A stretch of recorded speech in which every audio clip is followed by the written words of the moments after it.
Good morning, everybody. Welcome to our technical workshop number 9, organized by the ANH. Today we have the talk titled Organic Geochemistry Atlas of Colombia 2021 update. And our speakers belongs to the Colombian Geological Survey.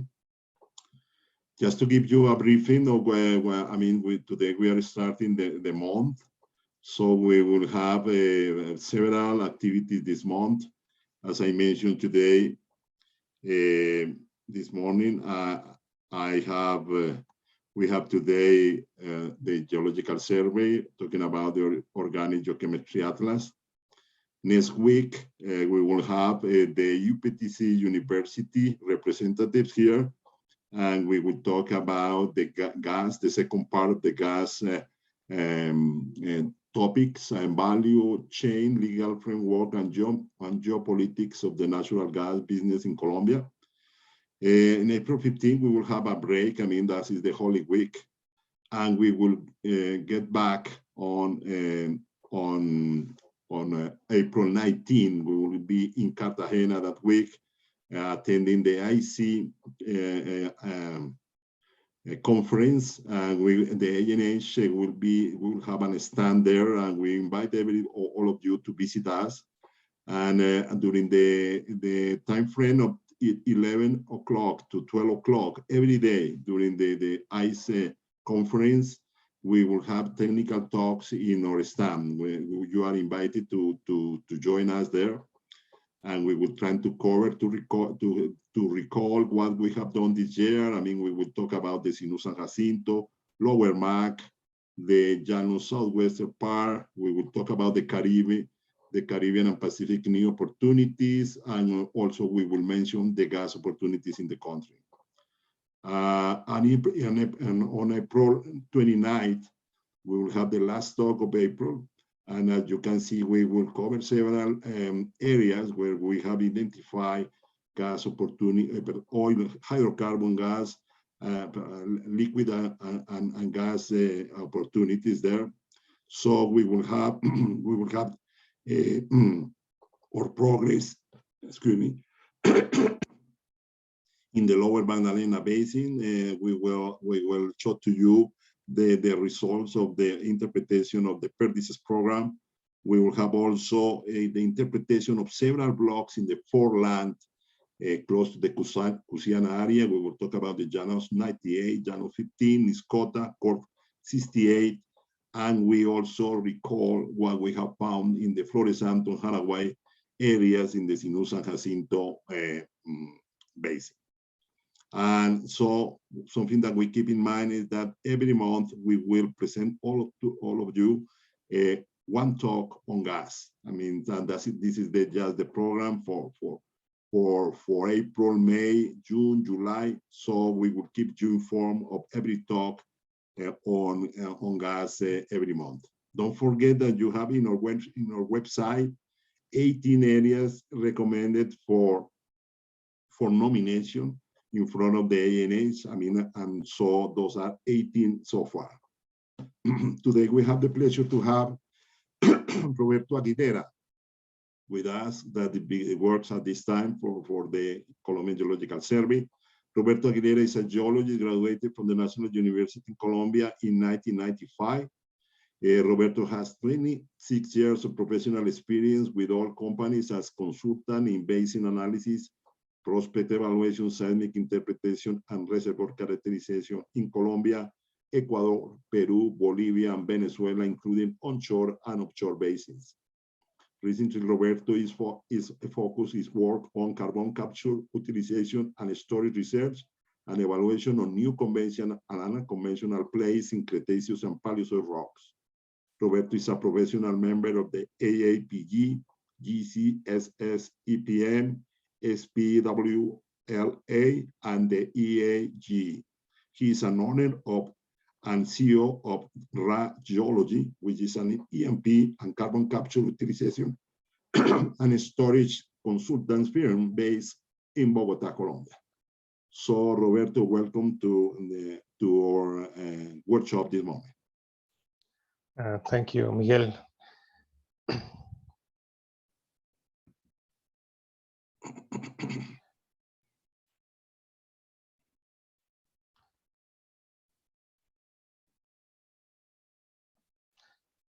good day, everyone. As Miguel has mentioned, I will present today the results of a project carried out by the Geological Survey last year regarding the update of the Organic Geochemistry Atlas of Colombia in 2021. The outline of this presentation is a briefest introduction of what this atlas is, the methodology of what we did in this project, some content examples of the results we get from this update of the atlas, some concluding remarks, and the acknowledgement for all the people that participate in the project. Well, as mentioned, the project was a project of the Direction of Hydrocarbons of the Colombian Geological Survey that was supported and financed by the ANH. The main objective of such project was to update the existing organic geochemistry database of the ANH and the Organic Geochemistry Atlas of Colombia, which its last version was made in 2010. This project started in May and ended in December of the last year. So what is the Organic Geochemistry Atlas of Colombia? This is really a graphical summary of the knowledge that we have on organic geochemistry of the Colombian basins. We try to gather all the available data and put it in a graphical way in this document. Showing the characteristic of the source rocks, the crude oils and gases that have been found so far in the country, and that can be used as a guide for explorations on the processes for exploration of these basins. This document was first published in 2006 and later updated in 2009 and 2010. All these publications were sponsored by the ANH. And of course, since, as you can see, there were a relatively large time span since the last update of this Organic Geochemistry Atlas, and that was the reason to carry out the project by the Colombia Geological Survey to do so last year. Well, this is just a few screenshots of what it looks like the Organic Geochemistry Atlas, the version that we had at 2010. As I mentioned before, it is a very graphical document that is supposed to show in the easiest possible way all the data that we have on organic geochemistry for the basins. We have generalities or introductory part in each chapter for each basin, which we try to put some information on the location of the basin, some data on the stratigraphic and geological framework for the area. And of course, we put together the organic geochemistry data from the crude oils and the gases or the source rocks by some things that might provide some idea of what could be representing or indicating the data on the origin of the hydrocarbons in the basins in Colombia.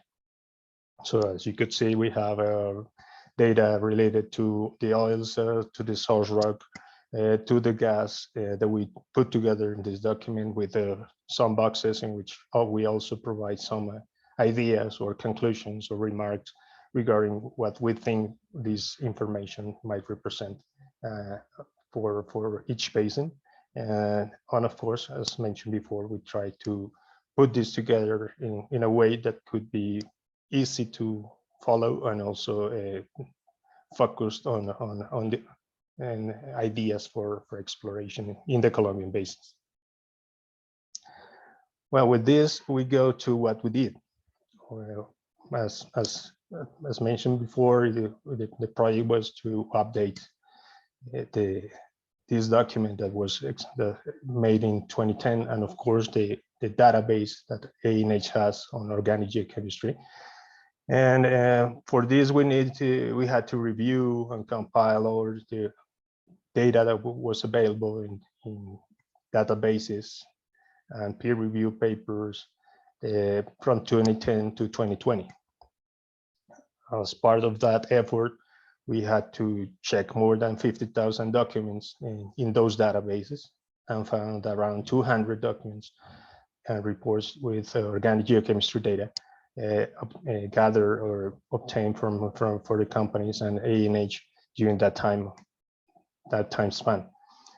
The data capturing was made using Excel spreadsheets with the contained structure of the database that existed in 2010, and and the database and also the spreadsheets were updated with new fields as we were gathering information available on the new reference. This led us to create new tables and adding new fields to the database. In this case, we had to create 2 new tables and adding almost 1,300 new fields on biomarkers data, isotopic data from gases and crude oils, total organic content, pyrolysis, X-ray diffraction, X-ray fluorescence, vitrinite reflectance, among many other themes or subjects of organic geochemistry that was produced in this period between 2010 and 2020. And from that, we finally get to upload around 45,000 new records. These records are really samples that were analyzed by the companies in this period, with around 420,000 new data that was gathered as mentioned before, in Excel spreadsheets and then loaded up to the database. That is the new data, the new information that we have available for the Organic Geochemistry Atlas of Colombia. Since we have this new data, and of course during this 2010 to 2020 period, there was an interest in gathering information not only on the conventional concepts of organic geochemistry, that means only on crude oils and source rocks to characterization via pyrolysis or TOC data, but also CBM data, coal bed methane and piston cores and unconventional data was gathered during this time. We had to add this content to the new version of the Organic Geochemistry Atlas. So in 2010, we have a thematic content of eight main subjects regarding crude oil quality, the positional environments of the source rocks from the crude oils data. From biomarkers data, chromatograms of the oils, source rock characterization based on TOC and pyrolysis information, some maps, mainly maturity and source rock quality maps, gas characterization, surface geochemistry, and some crude rock correlations for some petroleum systems analysis. We, based on the new data, had to add 5 new subjects for the atlas regarding coal bed methane, crude oil maturity, crude oil degradation, that due to the fact that the ANH made some important investments on this kind of information from crude oils during this period, was available for the new version of the atlas. And additionally, some data gathered from ANH and other companies focused on the analysis of unconventionals and piston cores of the offshore basins. With this, we have to define a new content layout, of course, and this new layout led us to increase the amount of information in maps, graphs, and content of the document. The Atlas in 2010 contained 237 graphs and maps for 18 basins. The new version now contain 367 graphs and maps for 19 basins, and event charts for 15 basins were also made and included in this new version.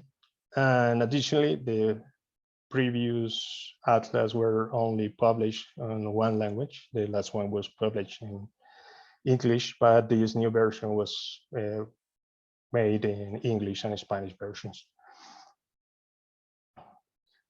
So with this context, I would like to show you some examples of the content that might be found in this new document. We try to follow the style, the layout of the previous version because of the ease of the document for reviewing the document. And but we made a few changes, as mentioned before. Now we have included in this new version event charts for the petroleum systems of the basins. Not for all, of course, because not all the basins in Colombia have enough information to do so, just for 15 of them. We also made an update of the stratigraphic columns for the basin. In this case, we also consider the stratigraphic nomenclature that is used by the Colombian Geological Survey in the stratigraphic columns of the basins. Yes. And besides the stratigraphic nomenclature used by the industry and the ANH for most of them, we added some structural sections and seismic sections that give a better idea of the geometry of the basins, and of course there's an index map and a location map for each one, and each basin is a chapter in this document. This example is of how we put the first part of every chapter of the generalities of the location, the data that put some geological context on the area that we are talking in each chapter for the Caguán Putumayo Basin. In a general map, we put, of course, our data sources, the kind of information that we could find in all the databases, and of course that was previously existing in the 2010 data ANH database. We put in this map the location of oil and gas seeps, the oil and gas fields that are known so far, the presence of outcrops in which there was some organic geochemistry data gathered, or wells with geochemical information, so that the reader can have a good idea of how much information is available, where it is located. In the case of those reported as mine, that is information that was gathered for CBM analysis from different sources. So this is just, as I mentioned, an example of the kind of content that you are going to find in the document in the 2021 version. Regarding crude oil quality, that is a subject that didn't change really from the previous version. What we try to do is just to put together the data that is related to the quality, such as APA gravity, sulfur content, the proportions of saturates and aromatics, things like that. That is pretty customary use in our industry to give an idea of the crude oil quality. And of course, is with the graphs, try to show you the trends or the general behavior of the information that was gathered. In this case, what we got is more data than we had previously in 2010 from crude oils, but really the ideas didn't change too much, but it is part of what we get together. And this is just a view of what you could see in one of the basins, like the Llanos basins, from this kind of data.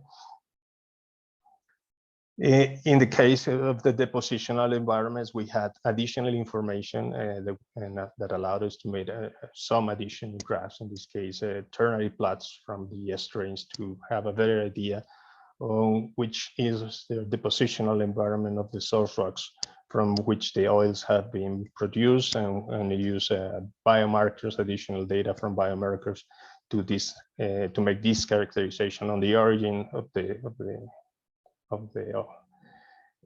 depositional condition of the source rock that are given origin to the oils in the basins in Colombia. This is an example of something that we could see from this data, from this biomarker data at the Upper Magdalena Basin here in Colombia. And again, what we have is additional information that is very consistent between all the different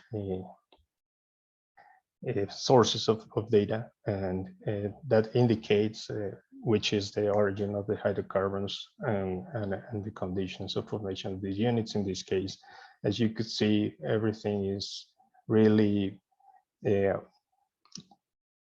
coherent in terms of what the data suggests on the origin of the hydrocarbons for this basin, and that this was produced from source rock deposited in an environment that is between estuarine or transitional environments to open marine environments in this basin. So everything that you see is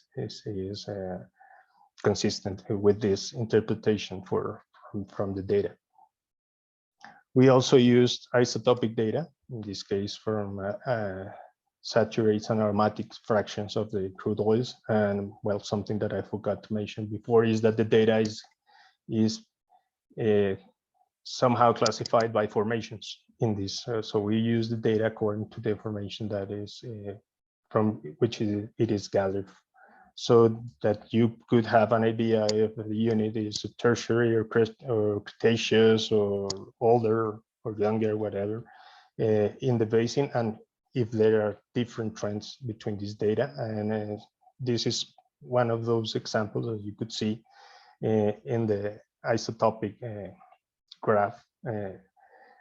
You have the data from the Villeta reservoirs, which are to the side of the marine environment of the to the right of the sulfur line.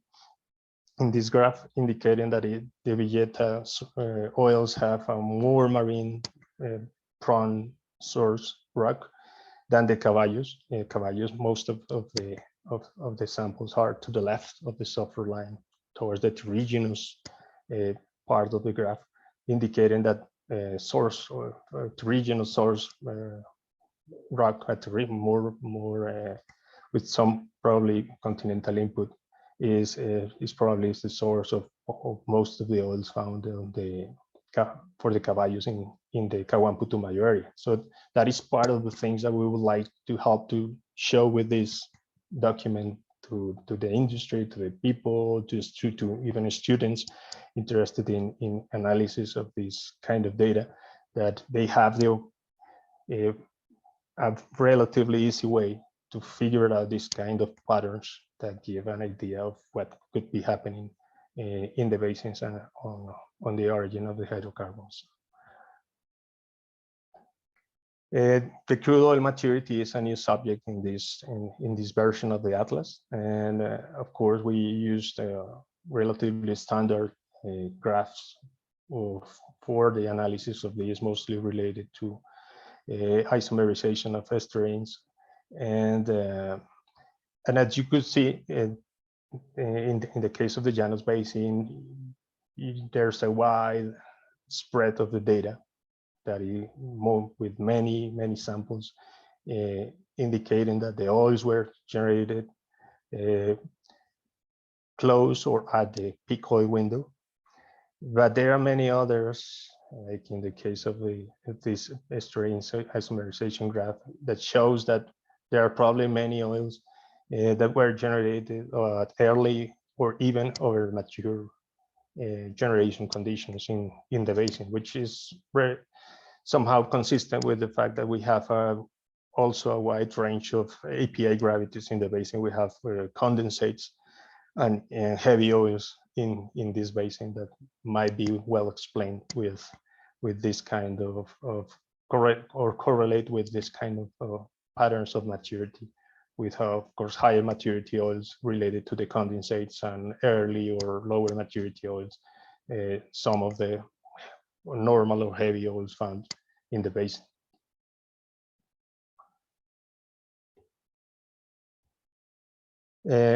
Again, the crude oil degradation is a new subject, and in this example of the Cordillera Basin shows some of the patterns that we could see from the data regarding this degradation of the hydrocarbons. Probably the most interesting thing that we could see is that there is somehow some differentiation depending on the reservoir on the degradation of the hydrocarbons. And for example, in this case, we see that hydrocarbons that are deposited or reservoir in reservoirs of tertiary age are located in a different position regarding those located in or found in Cretaceous reservoirs. So you see that there's some differentiation, and in this case, we have a different trend here and a horizontal trend here, and a more diagonal or vertical trend here that separates more clearly the trends of hydrocarbons reservoir in tertiary reservoirs and side reservoirs regarding oils reservoir and Cretaceous reservoirs at the Cordillera area.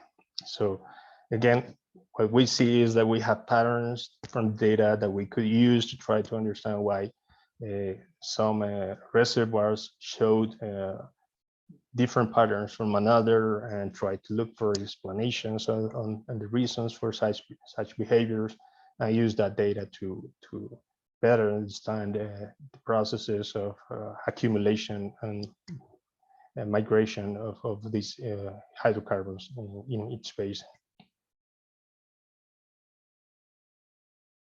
Source rock characterization again is more or less the same thing that we did for the previous atlas, and this example of the Caguán Putumayo only show that we have, and this is important I show this example because this is part of a long time discussion here in Colombia on what is going on with the source rock in this basin, because we have a discrepancy between thermal maturity indicators for the basin. What we see here, and I would like to show from the data we have now and we put together, is that for example, the Tmax maturity indicator suggests that we have a lot of the source rocks of the rocks of the Cretaceous within the oil generation window. But when we see the data from the vitrinite reflectance for this basin, what we see is that all the data is in the immature area or very early mature area of the basin. So this is part of why we have such good exploratory success in this basin with so many fields, but so far apparently the organic geochemistry data suggests that the units are not mature enough for that. So far the data suggests is just that we have a vitrinite reflectance suppression condition in this basin that is affecting the maturity estimation from this parameter, and that in reality the Tmax might be a more reliable indicator of thermal maturity for this basin, in which the data with a great proportion is very consistent with an early to mature condition of the source rocks in the basin. So that is part of the exercises and things that we have with the atlas, and the information that we have put together to try to figure it out, this kind of situation behaviors, and look for possible explanations on what is happening in the basins. Some new maps that have been made on source rock quality and maturity. This is an example of the vitrinite reflectance maps that we have made for the Catatumbo Basin. In this case, we made a different approach. We took a different approach regarding the last version for the maps, because the data is very sparse, and also not only horizontally but also vertically. So we had to, for this version, we used a geostatistical approach for a better and more consistent mapping of the properties of the units, of these units in the basins.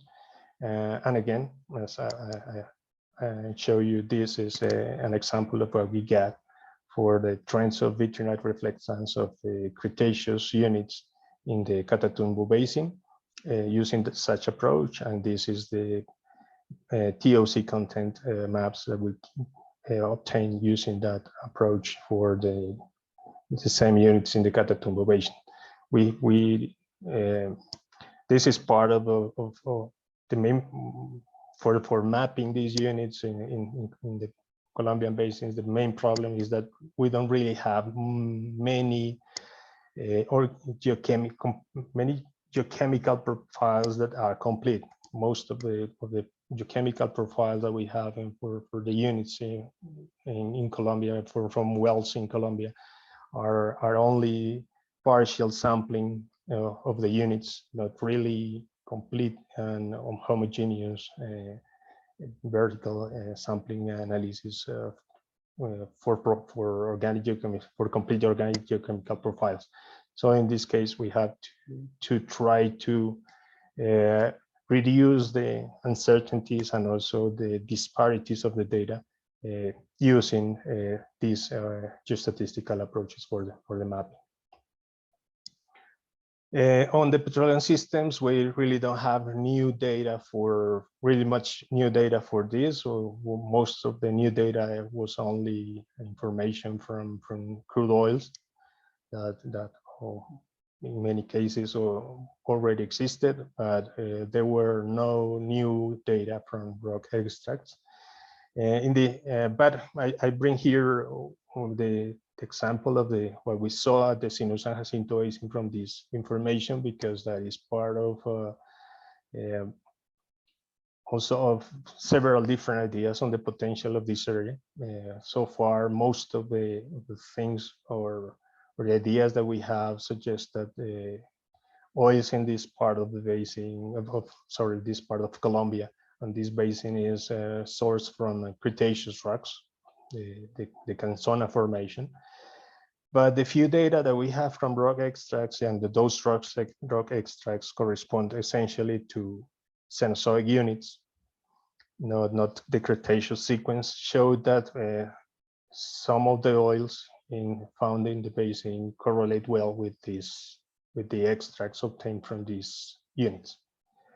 This means that it is likely that the source for some of these oils are these units. So the Cenozoic might be, or the Cenozoic units are probably one of the potential source rocks for the hydrocarbons found in this basin, which is also the basin with the most presence of oil and gas seeps in Colombia.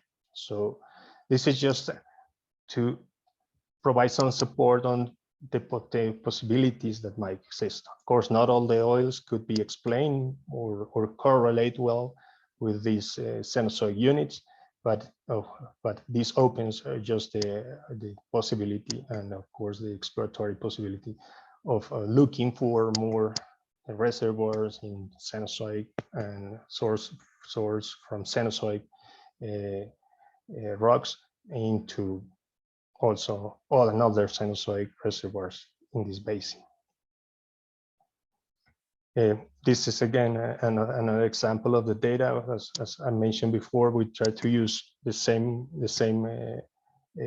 relationship that we have for the oils, for the characterization of the depositional environments of the oils with the rock extracts. We try to do similar correlations just to get this positive relationship between the hydrocarbons found so far in the basin and the information obtained from the rock extracts. In this case, for example, the data at the Sinú San Jacinto Basin indicates that most of the tertiary rocks could produce hydrocarbons from from rocks deposited at terrestrial conditions, so very close to terrestrial to the continent, with input from plants and likely in marginal marine environments also. So that is part of the exercise, right? To figure it out if all the oils could go with these conditions or not. And as you could see, the crude oils, which are the rounds, the circles in the images, not necessarily all are correlate well with the characteristic of the soil rocks, but there are some other that did. So that is again part of the exercise that we were doing, trying to figure out what this data indicates, and of course what could be of use for future exploration. And on surface geochemistry, there was really not much new information, so this is a subject that already existed, but again we try to put together the data in a way that give us some information of what might be the origin according to the isotopic data and the compositional characteristics of the gases absorbed in the soils for each basin. This is an example of this Rancheria area, in which you could see that the data suggests that there is thermogenic origin for many of the gases found in the soils in this basin, although there are not really many hydrocarbon accumulations so far identified or produced in this basin. This is the gas characterization data, again an example of the Catatumbo Basin, just the kind of figures, the graphs that we use, again in this case not from source, not from soil, just the gas produced from reservoirs, and the isotopic analysis and compositional data that we have to help us to find out which could be the origin of these gases in this area, and I can give an idea of the processes that are affecting them and probably what is going on with this kind of hydrocarbons for conventional or even unconventional resources. CBM, as mentioned before, is a new topic or a new subject included in the atlas, and we were trying just to give an idea of how the quality of the resource might be related to the core rank and also with the conditions of the position and maturity associated to these codes.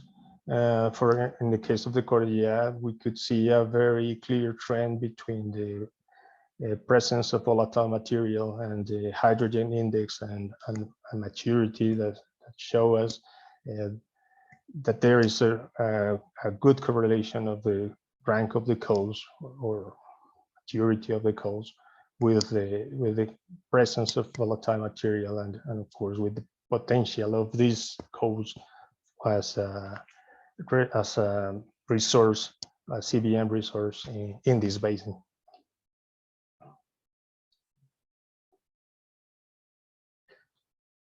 Well, we get to the part of the piston cores again, is a new subject. And we have data from isotopic analysis of gases. We have some data from biomarkers from samples of the subsurface and some thermogenic ratios measured from those gases.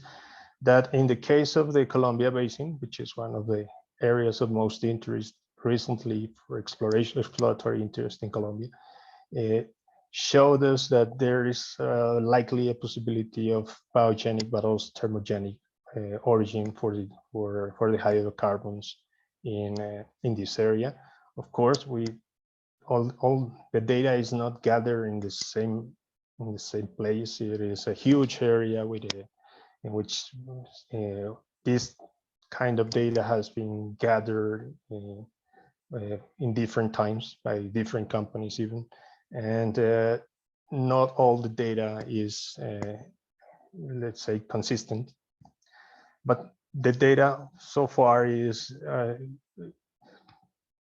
suggesting that we could have both kind of origins in the basin. And in the case of the biomarkers, what the biomarkers usually are saying for the basin is that these biomarkers are dominated by recent organic matter. That means that it is produced from organic matter deposited recently, not necessarily deeply buried with that and with the thermogenic signature because of that condition. But of course, that is part of the thing that you get piston cores because you are getting samples from the bottom sea surface. So it is very likely that you have data that is somehow altered or modified by these biogenic processes close to the surface and can get this signature. Again,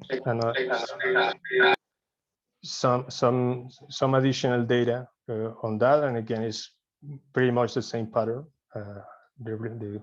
The presence of the gases and the proportion of the gases suggests that at the Colombia Basin we could have thermogenic gases and some gases of mixed origin, biogenic and thermogenic.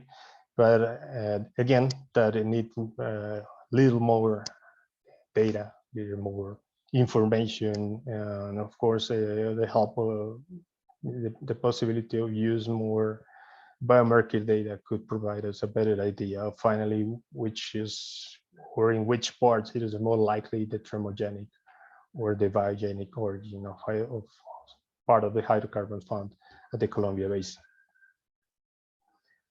On unconventionals, we also made some ternary plots that help us from data of XRD and XRF, information fluorescence and diffraction of gamma ray data.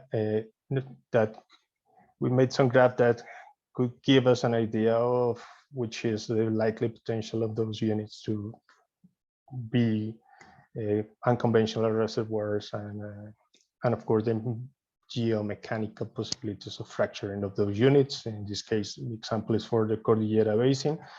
We have really a lot of info, a lot of data, but it is very sparse in the basin and mostly related to Cretaceous units that show us a gray dispersal of the information. There are few data that shows us that there's good intervals for fracturing according to the proportion, the mineralogic proportions from the XRD. But there are many others that are really not that good for such thing, and further analysis and better focus analysis of these sections is something that might be needed to do a better characterization of these properties in Colombia, and particularly in areas like the Cordillera Basin. And in the case of the Middle Magdalena, we had data from pyrolysis and TOC information, and we calculate such oil saturation index for such units. And what we see is that the Upper Cretaceous might be a suitable rock for oil production or a shale oil characterization, but the Lower Cretaceous units are more gas prone, are better suited for shale gas production in this basin. And you have the trends in the graph of this. In this graph, you see the separation. Mostly the green samples correspond to La Luna formation, and the wet cream samples correspond to the Paja Tablazo units. That again, in this oil saturation Tmax graph, shows a very clear differentiation between the Lower Cretaceous section and the Upper Cretaceous section. Each one in the gas condition, the Lower Cretaceous, and the oil condition, the Upper Cretaceous section for the Middle Magdalena Basin. Well, with this, we get some concluding remarks on the project. As you could see, with the new data, we have significantly updated the database and the organic geochemistry atlas, and of course, we have gathered data that is not also useful for conventional exploration, but also for unconventional resources exploration, including CBM and source rock reservoir characterization. There's additional information on crude oils and seeps that was acquired by the ANH in the last 10 years. And this data has provided a better characterization for the crude oil found in the Colombian basins, mainly or related to the maturity and preservation of these oils in Colombia. But in general, there's a lack of data from rock extracts that precludes a better characterization of the petroleum systems from this information.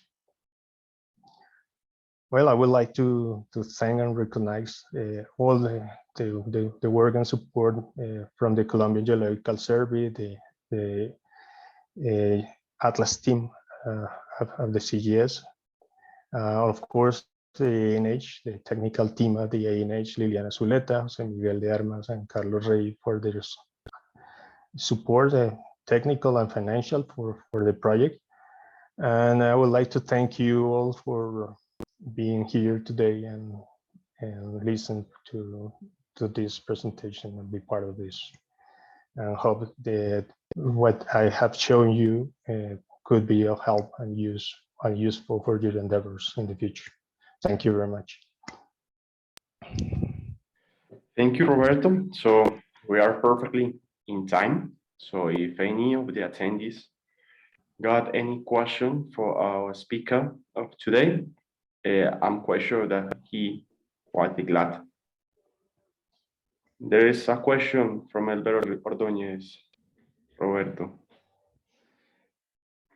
And that question is, well, the same question I've always. Well, Albert, when will be published these studies? Well, the document is in the hands of the ANH. I don't know when they have make the decision to make it available to the public as the previous versions of the atlas? I think that is a question more for Daniel or Miguel. So we are organizing the whole data from each of the presentations that have been presented during these weeks. And soon we'll let you all know that when all of the presentations, the records, and the reports of each of the studies will be published in the page, but it will not take longer than expected.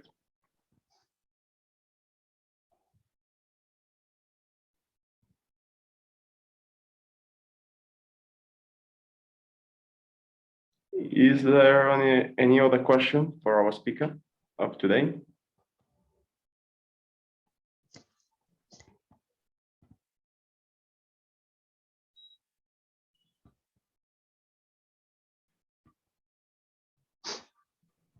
Okay, Roberto, it seems that there isn't.